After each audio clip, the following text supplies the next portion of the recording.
Hello friends, I am engineer Salimullah Shaikh. आज जो हम आपको टॉपिक्स कवर करवाएंगे वो वेरी इंपॉर्टेंट हैं और इंटरव्यू में मोस्टली हमारे इंजीनियर से पूछे जाते हैं, लेकिन उनका कॉन्सेप्ट क्लियर नहीं होता तो वो कॉन्फिडेंटली आंसर नहीं दे पाते। आज हम आपको ये 1 बाय 1 आपको टॉपिक्स कवर करवाएंगे विद कॉन्सेप्ट। तो चलिए, ये टेंशन है, ये एक टॉपिक है, दूसरा कंपैरिजन, और ये खुद इंटरकनेक्टेड है सारे टॉपिक्स। और third bending movement, types of bending movement, bent up bars, lap length and lapping zone, joggled bar, staggered bar and development length. ये सारे जो टॉपिक्स हैं ये वेरी इंपॉर्टेंट हैं और इंटरकनेक्टेड हैं, और इनका कॉन्सेप्ट क्लियर करना बहुत नेसेसरी है कॉन्फिडेंटली आंसर देने में इंटरव्यू या एग्जाम में। तो चलिए, नंबर 1 टेंशन से हम स्टार्ट करते हैं। टेंशन क्या है दोस्तों? देखें, tension is a force which pulls the materials apart, यानी ये खिंचाव पैदा करता है। ये एक फोर्स है जो खिंचाव पैदा करे मटेरियल्स में। जैसे आप देखें, रबड़ जो होता है, आप उसको खींचते हैं तो वो फोर्स अप्लाई करते हैं, खींचते हैं तो उसमें खिंचाव पैदा होता है। उसकी लेंथ देखें लंबी हो जाती है और वो जो है खिंचाव। इसी तरह ये मैं आपको एग्जाम्पल देता हूँ। ये देखें, ये फिगर में देखें, ये फोर्सेज हैं खिंचाव की, वो अप्लाई हो रही हैं फोर्सेस, और मटेरियल में ये टेंशन पैदा हो रहा है। इसको हम कहेंगे टेंशन, यानी जो खिंचाव पैदा करे। और दूसरा होता है सेकंड वन, नेक्स्ट टॉपिक है compression. Compression is a force which squeezes material together, यानी जो दबाव पैदा करे उसको कंप्रेशन कहेंगे। ये देखें, कंप्रेशन जो फोर्सेस अपोजिट डायरेक्शंस में ये अप्लाई हो रही हैं, कंप्रेशन यानी दबाव पैदा हो रहा है। ये दोनों जो टेंशन और कंप्रेशन है ये अपोजिट रिएक्ट करती हैं, अपोजिट फोर्सेस होती हैं। टेंशन जो है वो खिंचाव पैदा करती हैं, कंप्रेशन वो दबाव पैदा करती हैं। तो ये कंप्रेशन, ये दूसरी फिगर देखें, अगर आप इसको बीम समझें और ये 2 कॉलम समझें तो आप, या इसको बेंच भी आप अज्यूम कर लें, तो आप अगर इस पर बैठ जाएं, खुद बैठें या लोड अप्लाई करें तो बेंच बेंड होगी, यानी कि डाउनवर्ड बेंडिंग होगी उसकी। तो इसको जो कंप्रेशन होगा ऊपर से, ये जो 2 पार्ट्स होंगे समझें, ये ऊपर वाली तरफ से अपर पोर्शन जो होगा उस पर कंप्रेशन होगी और नीचे वाले पार्ट पे टेंशन होगा। तो आपको दूसरा मैं एग्जांपल दे रहा हूं। ये देखें, एक बीम है, ये लोड अप्लाई हो रहा है, और ये एक बीम है और इस पे लोड अप्लाई हो रहा है। तो आप देखें, अपर पार्ट जो है बीम का, उस पर कंप्रेशन हो रहा है, यानी कि वहां दबाव हो रहा है। देखें, ये एरो भी ब्लैक बने हुए हैं, ये अपोजिट डायरेक्शंस में खुद से वो दबाव पैदा कर रहे हैं, सुकड़ रहे हैं, उसको दबाव कर रहे हैं, और नीचे जो है वो टेंशन क्रिएट हो रहा है। नीचे वाला जो पोर्शन है बीम का, वो देखें वहां पर टेंशन हो रहा है। तो ये भी एग्जांपल है। ये भी देखें, ये कंप्रेशन, लोड अप्लाई हो रहा है, और कंप्रेशन देखें कैसे वो ऊपर की तरफ जो है कनकेविटी हो रही है और नीचे कन्वेक्स हो रहा है। तो ये भी नीचे टेंशन हो रहा है, ऊपर कंप्रेशन। तो आगे चलते हैं नेक्स्ट टॉपिक पे, बेंडिंग मूवमेंट। अब ये इंटरकनेक्टेड हैं खुद से सारे टॉपिक्स। बेंडिंग मूवमेंट क्या है? Bending movement algebraic sum of movements of all forces acting on the right side और left side of the section, यानी जो भी फोर्सेस हैं, सारी फोर्सेस हैं, उनका मूवमेंट्स जो हैं वो मूवमेंट क्रिएट करती हैं बेंड करने के लिए। या कहीं भी किसी भी साइड पे अगर बीम है तो या लेफ्ट साइड पे मूवमेंट क्रिएट होगा या राइट साइड पे होगा, किसी भी एक साइड पे मूवमेंट क्रिएट होता है और वो बेंडिंग होती है फिर। तो जो बेंड करे स्ट्रक्चर को, एलिमेंट को, यानी कि बीम हो, कॉलम हो, जो भी हो, स्लेब हो, तो उसको जो बेंड करे वो बेंडिंग मूवमेंट होगी। तो ये देखें, ये वेट है या लोड अप्लाई हो रहा है, तो आप देखें ये बीच में जो आई बीम है तो उसके बीच में न्यूट्रल लेयर है, और उसके ऊपर देखें अपर पोर्शन में कंप्रेशन हो रही है, और नीचे जो है टेंशन, नीचे वाली पार्ट में टेंशन हो रहा है। तो ये देखें, नीचे बेंडिंग हो रही है, ये बेंडिंग, इसको कहेंगे बेंडिंग मूवमेंट। तो अब जो है हम आ रहे हैं टाइप्स ऑफ बेंडिंग मूवमेंट। अब बेंडिंग मूवमेंट तो आप समझ गए दोस्तों। अभी अब मैं आपको बताऊंगा कि बेंडिंग मूवमेंट के टाइप्स क्या हैं। नंबर 1 पे है सेगिंग और पॉजिटिव बेंडिंग मूवमेंट। एक होती है सेगिंग या पॉजिटिव बेंडिंग मूवमेंट, वो आप देखें ये कनकेविटी फॉर्म में होगी, यानी कि आप देखें ये, और नीचे जो है बेंडवर्ड डाउनवर्ड होगा, बेंड होगा लेकिन डाउनवर्ड होगा। तो ये निशानी होगी बेंडिंग मोमेंट की, जो सेगिंग कहलाएगी, या आप इसको पॉजिटिव बेंडिंग मोमेंट भी कह सकते हैं। और दूसरी है हॉगिंग और नेगेटिव बेंडिंग मोमेंट। तो उसको आप सेकंड को आप नेगेटिव या हॉगिंग बेंडिंग मोमेंट भी कह सकते हैं। वो होगा कन्वेक्सिटी, ये देखें कन्वेक्सिटी फॉर्म में होगा, और ये अपवर्ड बेंडिंग होगी, यानी कि आप देखें वो नीचे, आप अगर किसी भी लोड अप्लाई करते हैं तो आप बेंड नीचे की तरफ होता है, लेकिन ये ऊपर की तरफ बेंड हो रहा है। तो ये आपको मैं कॉन्सेप्ट आगे चल के मैं बताऊंगा कि ये ऊपर की तरफ कैसे बेंड होगा। नीचे की तरफ जनरली आप देखें कोई भी चीज हम लोड अप्लाई करते हैं या बैठते हैं तो बेंड नीचे की तरफ होता है, डाउनवर्ड होता है, लेकिन अपवर्ड कैसे होगा, ये आपको मैं कॉन्सेप्ट आगे चल के मैं बताता हूं आपको। अब ये देखें, ये लोड अप्लाई हो रहा है, ये स्लेब है, 2 स्लेब हैं, कंटिन्यूस स्लेब, एक स्लेब इस साइड है, 2 स्लेब हैं ये, और ये 3 सपोर्ट्स हैं, या इसको बीम कहें। ठीक है दोस्तों, ये सपोर्ट्स हैं या बीम्स हैं इसको आप। तो अभी आप देखें यहां पर लोड अप्लाई हो रहा है, अब ये जो सपोर्ट्स हैं ये कंप्रेशन में है। ठीक है, अब यहां पर जो ये एरो में शो कर रहा है, ये एरो यानी कि ये पॉजिटिव बेंडिंग मूवमेंट है, इसको हम डाउनवर्ड बेंडिंग मूवमेंट हो रही है, इसको हम पॉजिटिव बेंडिंग मूवमेंट कहेंगे या सेगिंग। तो इसको आप सेगिंग या पॉजिटिव बेंडिंग मूवमेंट कहेंगे, और ये भी यहां भी सेगिंग और पॉजिटिव बेंडिंग मूवमेंट हो रही है। लेकिन आप ऊपर देखें जहां एरो शो हो रहा है, यहां पर अपवर्ड बेंडिंग हो रही है। डिफरेंस आपको नजर आ रहा होगा फिगर में।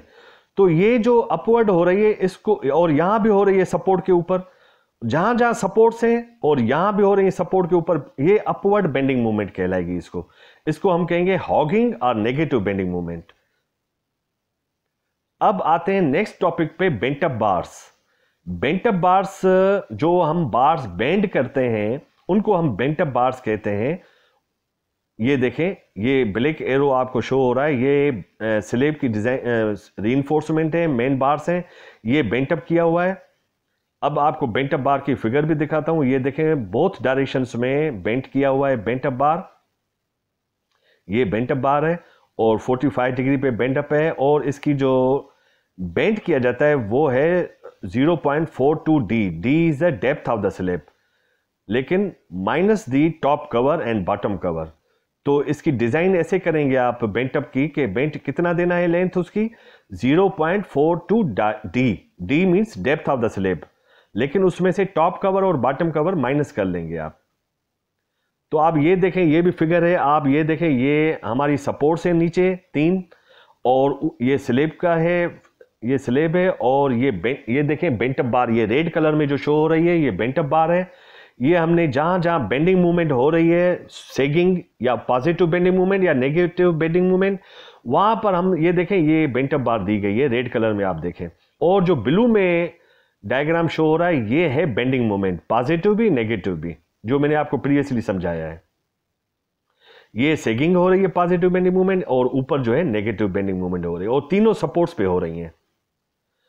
अब ये क्वेश्चन अराइज होता है कि ये भी पूछते हैं इंटरव्यू में कि why we provide bent up bars. ये वेरी वेरी इंपॉर्टेंट है ये सारे टॉपिक्स, कि हम प्रोवाइड क्यों करते हैं बेंट अप बार्स। तो मैंने आपको अभी बताया कि ये नेगेटिव बेंडिंग मूवमेंट को रेजिस्ट करने के लिए, क्योंकि सपोर्ट्स पे नेगेटिव बेंडिंग मूवमेंट हो रही है, तो उसको रेजिस्ट करने के लिए। और दूसरा ये कि जो शेयर फोर्स होता है वो सपोर्ट्स पे मैक्सिमम होता है, तो सपोर्ट्स पर मैक्सिमम शेयर फोर्स होता है, उसको रेजिस्ट करने के लिए हम बेंट अप बार्स प्रोवाइड करते हैं। और तीसरा ये है कि बेंट अप बार्स प्रोवाइड इसलिए भी करते हैं कि इसका अमाउंट स्टील का जो है वो कम हो जाता है, क्योंकि बेंट अप बार हम देते हैं तो हमारी स्टील कम यूज होती है। क्योंकि अगर हम सपोर्ट्स पे अगर स्ट्रेट बार देते, बेंट अप नहीं करते, तो डेफिनेटली हम एक्स्ट्रा बार्स प्रोवाइड करते, तो इस वजह से भी स्टील की क्वांटिटी कम हो जाती है।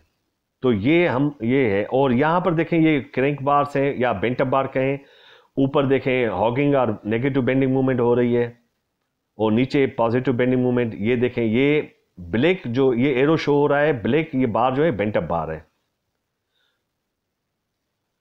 अब आते हैं नेक्स्ट टॉपिक पे, लैप लेंथ।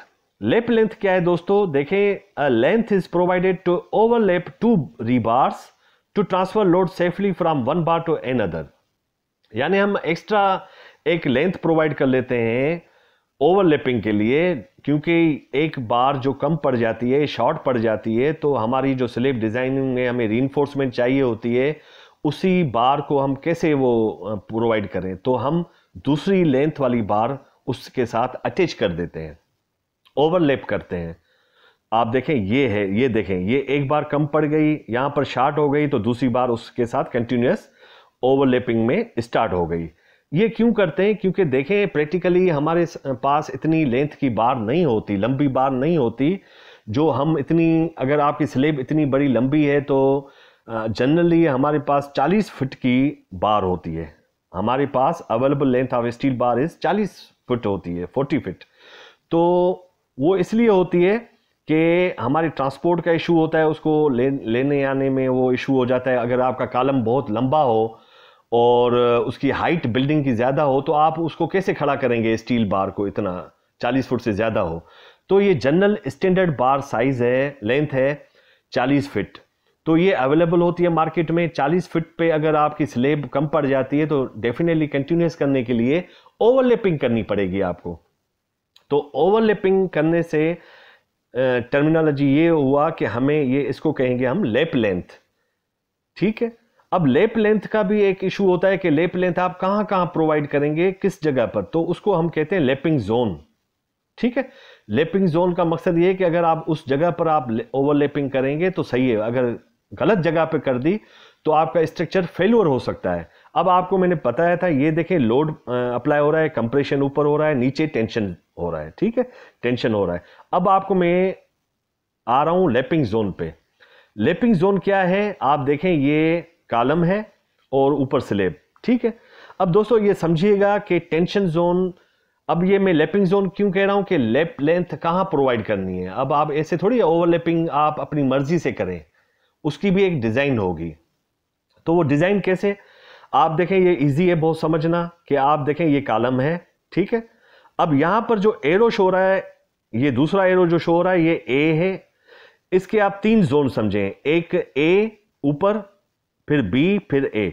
अब जो ए जोन वाले हैं दोनों जोन, ये टेंशन जोन है। कॉलम के ऊपर और नीचे जो होता है ये टेंशन जोन होता है। यहां जो होती है बेंडिंग स्ट्रेस ज्यादा होती है, बेंडिंग स्ट्रेस मैक्सिमम होती है। और जो बी है ये यहां बेंडिंग स्ट्रेस कम होती है। तो हम अप्लाई ओवरलैपिंग यहां करेंगे इस बीच वाले पोर्शन में, ठीक है। अब ये कितनी साइज होनी चाहिए बी वाली पोर्शन में जहां हम ओवरलैप करें? तो यहां दूसरी फिगर में देखें कि हमारी जो कॉलम है वो ए जो है L/4, फिर नीचे भी L/4 और बी जो है L/2, यानी लेंथ जो आपकी टोटल होगी उसका divided by 4, L/4 L/4 L/2, ठीक है दोस्तों। ये L/4 और ये ए जोन का। अभी ये मैं आपको बता दूं कि L/4 क्या, फॉर एग्जांपल आप ये समझें कि आपकी लेंथ जो है कॉलम की वो 10 फीट है, फॉर एग्जांपल 10 फीट है। तो आप L/4 आप अगर डिवाइड करेंगे 4 से तो आपका हो गया 2.5 फीट, 2.5 फीट। अब 2.5 फीट के यानी कि ऊपर से भी आप छोड़ देंगे, और ए जो नीचे L/4 है 2.5 फुट नीचे भी छोड़ देंगे। और बी जो पोर्शन है, बी वाला नीचे बीच में जो है मिडिल पोर्शन, वो है 5 फीट, क्योंकि 2.5 फीट ऊपर वाला छोड़ दिया, 2.5 फीट नीचे वाला छोड़ दिया आपने, तो बाकी बचा 10 फीट में से 5 फीट। अब 5 फीट के अंदर अंदर आपको ओवरलैपिंग करनी है, लैप लेंथ आप प्रोवाइड करेंगे, ठीक है दोस्तों। तो मैंने आपको यह समझाया कि इस पे आप ऐसे ही करेंगे कि ये जो ए पोर्शन है, ए जोन, ये रेड जोन है, इस पे आप प्रोवाइड नहीं कर सकते। B is a safe area, B is a safe area, वहां आप ओवरलैपिंग लैप लेंथ प्रोवाइड कर सकते हैं। ये आपको मैं ये आपका बीम है, ठीक है दोस्तों, और ये कॉलम्स है, ये भी कॉलम है। अब आपको मैं बीम का शो कर रहा हूं कि ये बीम कैसे आप, अब ये टॉप बार है जहां एरो शो हो रहा है, ये देखें ये टॉप बार है, ठीक है, ये रेड कलर में टॉप बार है। अब ये टॉप बार जो है ये हम प्रोवाइड कर रहे हैं। अब टॉप बार पे आप देखें ये ओवरलैपिंग हो रही है जहां एरो शो हो रहा है, और यहां भी ओवरलैपिंग हो रही है। अब ये लैप लेंथ क्यों हमने प्रोवाइड की है, यहां पर ओवरलैपिंग क्यों की है? वो इसलिए कि स्लेब में टॉप बार पे आप ऊपर पे बीच में कर सकते हैं, मिडिल पोर्शन में, टॉप बार पे, बॉटम में नहीं। तो आपको ये समझना पड़ेगा। और वो स्लेब में या बीम में कैसे प्रोवाइड करेंगे, L/3, ये एरो शो हो रहा है L/3, L/3, ये L/3। तो सारी लेंथ अगर आपकी 10 फीट है तो आपको 3 से डिवाइड करें, यानी 3.25 फीट, अबाउट 3.25 फीट के दोनों एंड्स में से छोड़ के बीच वाला 3.25 फुट जो होगा उसमें आप ओवरलैपिंग करेंगे, ठीक है। और इस स्लेब में भी आप, इस बीम में भी करेंगे आप। तो इस तरह आपको और इजी में आपको समझाऊं कि ये एक बीम है और ये कॉलम्स हैं। अब आप देखें ऊपर वाली टॉप बार जो है वो हमने प्रोवाइड की है बीच में, ठीक है, क्योंकि वो कंप्रेशन जोन में, वहां बेंडिंग स्ट्रेस नहीं होती। टॉप बार जो ऊपर वाली बार में होता है, वहां ऊपर वाला पोर्शन मैंने आपको पहले ही बताया कि कंप्रेशन होता है, वहां पर बेंडिंग स्ट्रेस नहीं होता इतना, तो वहां पर आप प्रोवाइड करेंगे ओवरलैपिंग, सिंपल है। और नीचे टेंशन जोन होता है, तो ये नीचे दोनों में आप एंड्स पर जहां सपोर्ट्स होंगी वहां पर L/3 के डिस्टेंसेस पर दोनों साइडों पर बॉटम बार में आप लेप लेंथ प्रोवाइड करेंगे। तो समझ गए होंगे आप। अब हम जो है, अब आपको एक याद करना है कि लेप लेंथ जो टेंशन जोन में है वो 40D यानी diameter of the steel bar, वो आप टेंशन जोन में 40 डायामीटर के हिसाब से लेप लेंथ प्रोवाइड करेंगे। और कंप्रेशन में 50D, 50 डाया, ठीक है, जो भी आपकी स्टील बार की डाया हो वो आप प्रोवाइड करेंगे। तो ये देखें हमने एक कॉलम लिया है। अब आपको एक मैंने बता रहा हूं इसको कॉन्सेप्ट क्लियर करने के लिए कि 50D हमने यूज किया, ठीक है। अब आप जब आप कॉलम खड़ा करते हैं, स्टील बार जो नीचे से आती है वो जो होती है वो लार्जर डायामीटर की होती है, तो वो है 20 मिलीमीटर, ठीक है। और ऊपर ये देखें 20 मिलीमीटर की है, मोटी है थोड़ी, उससे लार्जर है। और ऊपर जो डायामीटर है वो 16 मिलीमीटर है, क्योंकि आपका कॉलम जैसे ही स्टोरी हाई राइज होती जाती है तो वो डायामीटर कम होती जाती है कॉलम में, तो वो जो दूसरी डायामीटर है वो 16 मिलीमीटर है। तो अब आप लेप लेंथ कैसे प्रोवाइड करेंगे, यानी कि किस 50D तो आप फार्मूला यूज कर लेंगे 50 मल्टीप्लाई बाय D, लेकिन D डायामीटर कौन सी है, 20 मिलीमीटर या 16 मिलीमीटर, लॉन्गर या स्मॉलर, तो आप लार्जर नहीं स्मॉलर यूज करेंगे। लेप लेंथ का अगर फार्मूला यूज करेंगे 50D का, तो 50 मल्टीप्लाई बाय 16 मिलीमीटर करेंगे तो आंसर आएगा 800 मिलीमीटर, ये करेक्ट है। ऐसे नहीं कि आप लार्जर यूज करें, ठीक है। ये लेप लेंथ का एक प्रिंसिपल है, इसी तरह आपको कैलकुलेट करना पड़ेगा। अब आते हैं, ये देखें लेप लेंथ अगर आप प्रोवाइड नहीं करेंगे, जो मैंने आपको लेपिंग जोन बताया, अगर आप लेपिंग जोन के हिसाब से वहां प्रोवाइड नहीं करेंगे और एरिया को आप नहीं देखेंगे, लोकेशन को, तो आपका ऐसे ही स्ट्रक्चर फेल्यूर हो जाएगा। तो अब चलते हैं जॉगल्ड बार, नेक्स्ट टॉपिक पे, जॉगल्ड बार। ये क्या होता है, ये भी इससे इंटरकनेक्टेड है। Joggled bar, when we provide lapping in bars we bend either of two bars, these bent up bars are called joggled bars.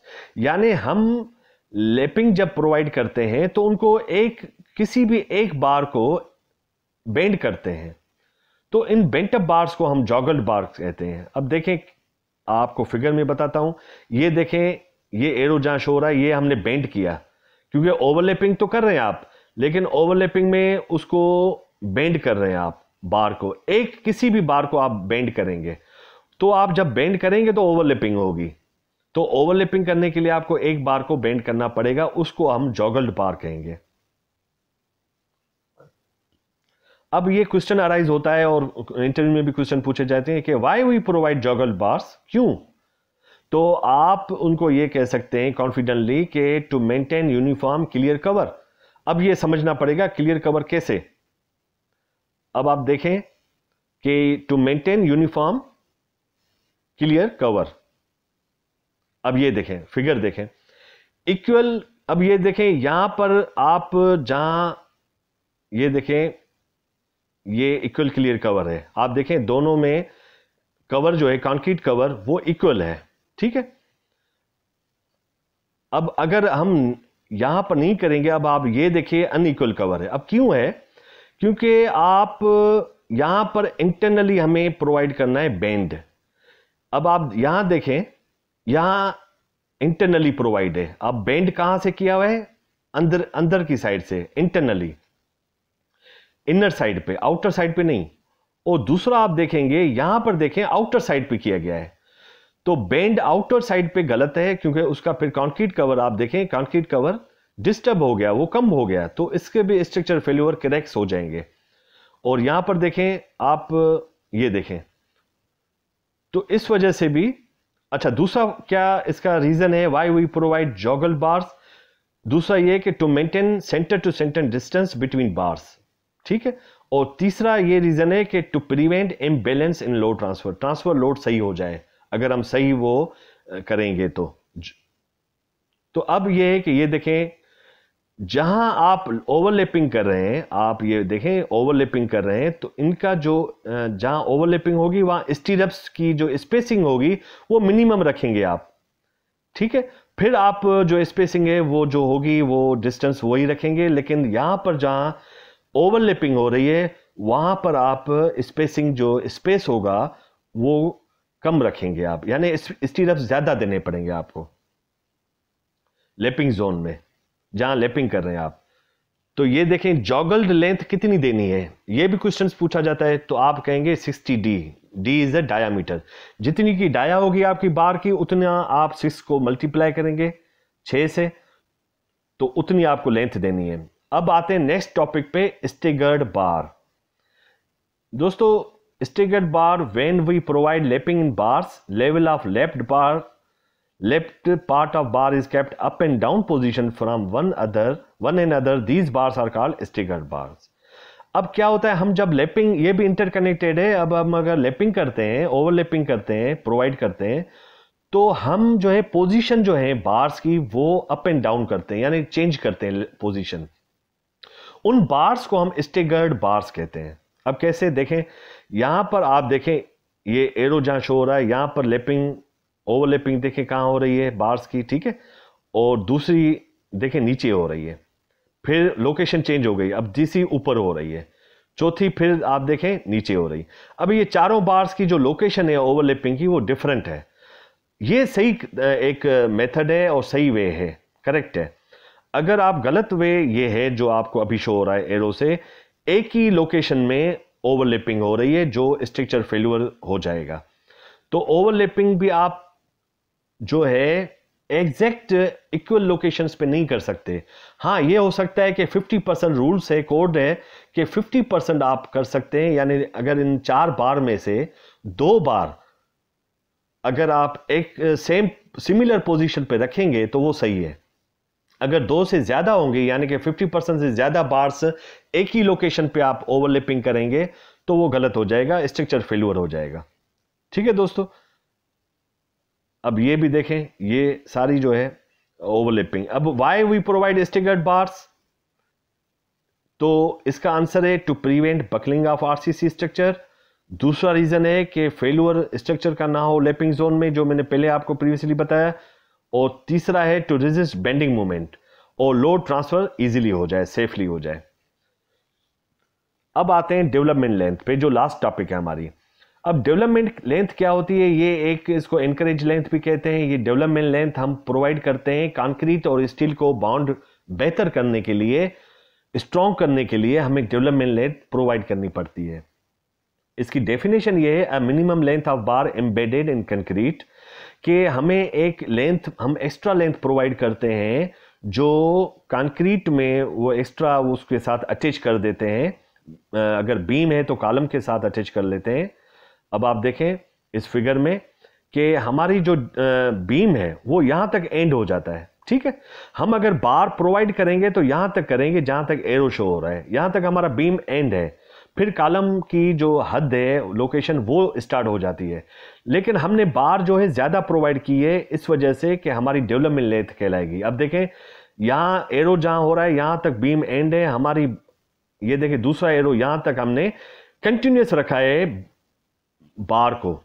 अब ये हमारी यहां से यहां तक जो ओवर लेंथ है, एक्स्ट्रा लेंथ है, वो कहलवाएगी डेवलपमेंट लेंथ, ठीक है दोस्तों। अब आप नीचे भी देखें, ये भी हमने एक्स्ट्रा लेंथ प्रोवाइड की गई है कॉलम्स तक, तो इसको हम कहेंगे डेवलपमेंट लेंथ। अब आते हैं ये दूसरी फिगर पर।